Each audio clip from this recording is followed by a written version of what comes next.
Morning students, कल मैंने आपको हिंदी का लेसन 3 रीड करने के लिए दिया था जिसका नाम था ओलंपिक्स। ओलंपिक्स क्या है, इस पाठ के माध्यम से हमें बताया गया है खेल जगत से जोड़ते हुए उनके खेलों के प्रति रुचि पैदा करेगा।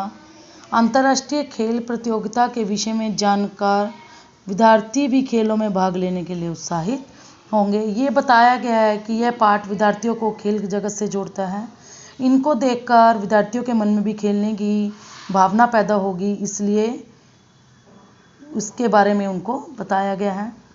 वर्तमान समय की अंतर्राष्ट्रीय प्रतियोगिताओं में ओलंपिक्स अग्रणी प्रतियोगिता है जिसमें हजारों एथलीट कई प्रकार के खेलों में भाग लेते हैं।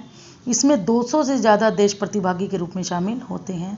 मतलब कि हमारी जो इंटरनेशनल अंतर्राष्ट्रीय प्रतियोगिताएं हैं उसमें ओलंपिक्स का पहला स्थान है जिसमें 200 से ज़्यादा देश प्रतिभागी के रूप में शामिल होते हैं और उसमें कई प्रकार के खेलों में भाग लेते हैं। ओलंपिक्स कहाँ से आया? ओलंपिक्स का आरंभ यूनान के ओलंपिया शहर में, यूनान का एक शहर है ओलंपिया शहर से 776 बीसी में हुआ था। 776 बीसी में हुआ था। पहली बार यह खेल ग्रीक के देवता ज्यूस के सम्मान में खेला गया था। ये 1776 बीसी में इसका आगमन हुआ और यह ग्रीस के देवता ज्यूस के सम्मान में खेला गया। बाद में रोम के राजा के आदेश पर कुछ समय के लिए इन खेलों को बंद कर दिया था। आधुनिक ओलंपिक्स का आरंभ यूनान के एथेंस शहर में हुआ था। कुछ समय के लिए इनको बंद कर दिया था, लेकिन बाद में जो इनका आरंभ था वो यूनान के एथेंस शहर में हुआ था। पहली बार ये ग्रीक के देवता ज्यूस के सम्मान में खेला गया था और ओलंपिया शहर में 776 बीसी में इसका आगमन हुआ था। जब ये एक बार ये बंद कर दिया गया तो दोबारा इसका आरंभ यूनान के एथेंस शहर में हुआ था। इसे अंतर्राष्ट्रीय ओलंपिक समिति द्वारा आयोजित किया जाता है। इस समिति की स्थापना कब हुई थी? 1894 में हुए थी। 1894 में ओलंपिक्स 4 वर्ष के अंतराल पर आयोजित किया जाता है। हर 4 साल में ये खेले जाते हैं, हर साल ये नहीं होते। ओलंपिक समिति में एक कार्यकारिणी होती है जिसमें एक अध्यक्ष, मतलब कि इसको काम करने वालों की एक समिति होती है जिसमें एक अध्यक्ष होते हैं, 3 उपाध्यक्ष होते हैं तथा 7 अन्य सदस्य होते हैं। यह संस्था ओलंपिक्स खेलों के स्थान, नियम, संचालन आदि का निर्धारण करती है। इसका जो अध्यक्ष है, उपाध्यक्ष हैं और जो इसके अन्य सदस्य हैं, ये सभी मिलकर निर्धारित करते हैं कि इस बार के ओलंपिक्स कहाँ पर होंगे। 1913 ईस्वी में ओलंपिक ध्वज का निर्णय हुआ, मतलब कि एक ध्वज बनाया गया ओलंपिक्स के लिए जिसका उद्घाटन 1914 में हुआ पेरिस में। कहाँ पर हुआ था? पेरिस में। ये कैसा ध्वज था? एक सफ़ेद रंग का ध्वज था। ये क्वेश्चन आ सकता है कि इस ध्वज का रंग कैसा था? सफ़ेद। सिल्क के बने इस ध्वज के मध्य ओलंपिक प्रतीक के रूप में 5 रंगीन चक्र आप देख रहे हैं। सफ़ेद रंग का ध्वज था और उसमें रंगीन 5 चक्र एक दूसरे से मिलते हुए दर्शाए गए हैं। ये 5 चक्र विश्व के 5 महाद्वीपों का प्रतिनिधित्व करने के साथ ही निष्पक्ष एवं मुक्त स्पर्धा के प्रतीक है। मतलब कि ये 5 महाद्वीपों का प्रतिनिधित्व करते हैं। प्रतिनिधित्व करना मतलब कि उनको प्रस्तुत करते हैं और निष्पक्ष एवं मुक्त स्पर्धा के प्रतीक, और ये बिना किसी का पक्ष लिए, निष्पक्ष बिना किसी का पक्ष लिए फ्री स्पर्धा के प्रतीक हैं। ओलंपिक मशाल का भी एक अपना ही महत्व है। इसमें एक मशाल जलाई जाती है जिसे खिलाड़ी लेकर इधर से भागते हुए मतलब कि अपने मैदान तक आते हैं। इसे जलाने की प्रथा कहाँ से हुई? 1928 ईस्वी में एम्स्टर्डम में आरंभ हुई थी। सन 1936 में बर्लिन ओलंपिक खेलों में मशाल का वर्तमान स्वरूप सामने मतलब कि अपनाया गया था, उनके सामने आया था। 1936 में बर्लिन ओलंपिक खेलों में मशाल का वर्तमान स्वरूप अपनाया गया।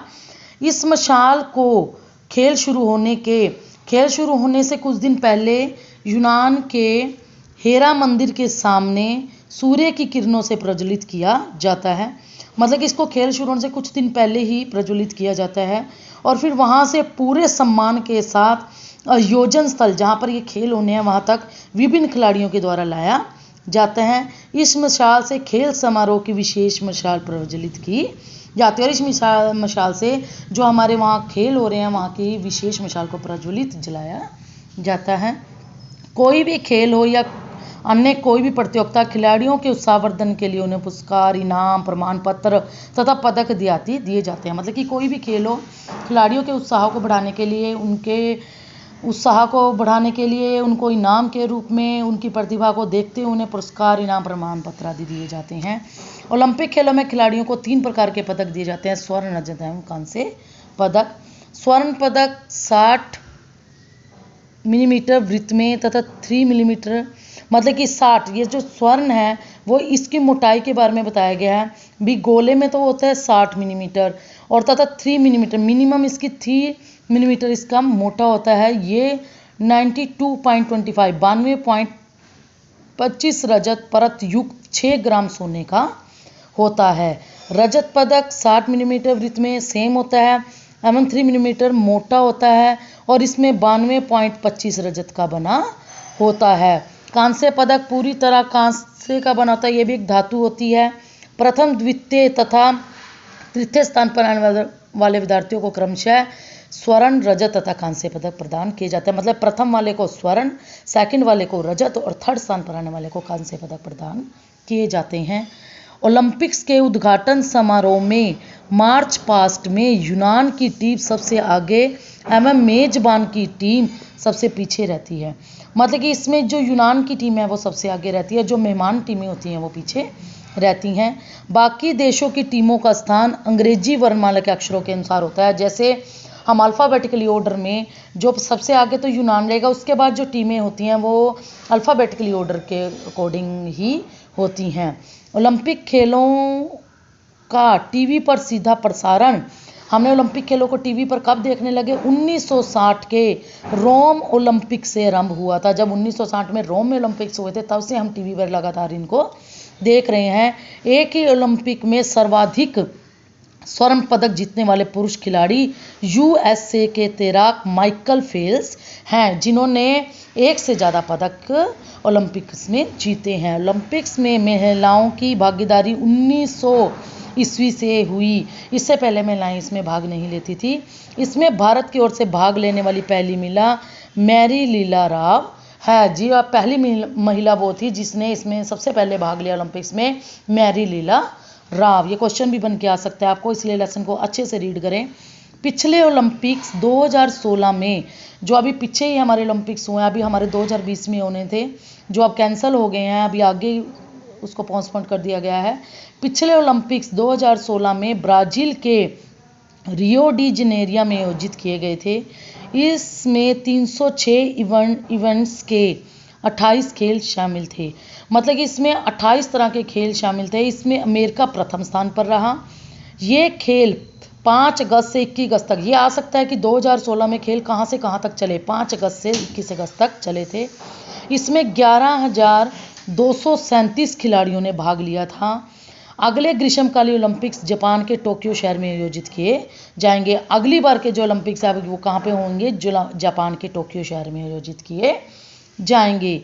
भारत की ओर से रियो ओलंपिक्स में, भारत की ओर से कुल तो उनमें पार्टिसिपेट थे 11,237, लेकिन भारत की तरफ से कुल 124 खिलाड़ियों ने 30 खेलों में भाग लिया था। पुरुषों की संख्या 55 तथा महिलाएं 45 थी। ये क्वेश्चन भी ये भी आ सकता है कि भारत की ओर से ओलंपिक्स में जो 2016 में होते कितने खिलाड़ियों ने भाग लिया, उसमें कितनी महिलाएं और कितने पुरुष थे।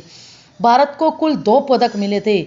साक्षी मलिक ने महिलाओं की 58 किलोग्राम की श्रेणी में कांस्य पदक और पीवी सिंधु जो बैडमिंटन खिलाड़ी हैं, बैडमिंटन की महिलाओं की एकल स्पर्धा मतलब कि अकेले वाली स्पर्धा में रजत पदक प्राप्त किया था। इस प्रकार से हम कह सकते हैं कि हमारे क्वेश्चन में अगर हमसे पूछा जाए कि साक्षी मलिक कितने खिलाड़ियों ने कितने पदक जीते, मन में भारत की ओर से 2 खिलाड़ियों ने पदक जीते, जिसमें साक्षी मलिक ने कांस्य पदक जीता था और पीवी सिंधु ने रजत पदक जीता था। ये था हमारा ओलंपिक्स पर लेसन। आपको ये वर्ड मीनिंग इसके राइट भी करने हैं और लर्न भी करने हैं। वर्ड मीनिंग की पिक में ग्रुप में सेंड कर दूंगी। Thank you.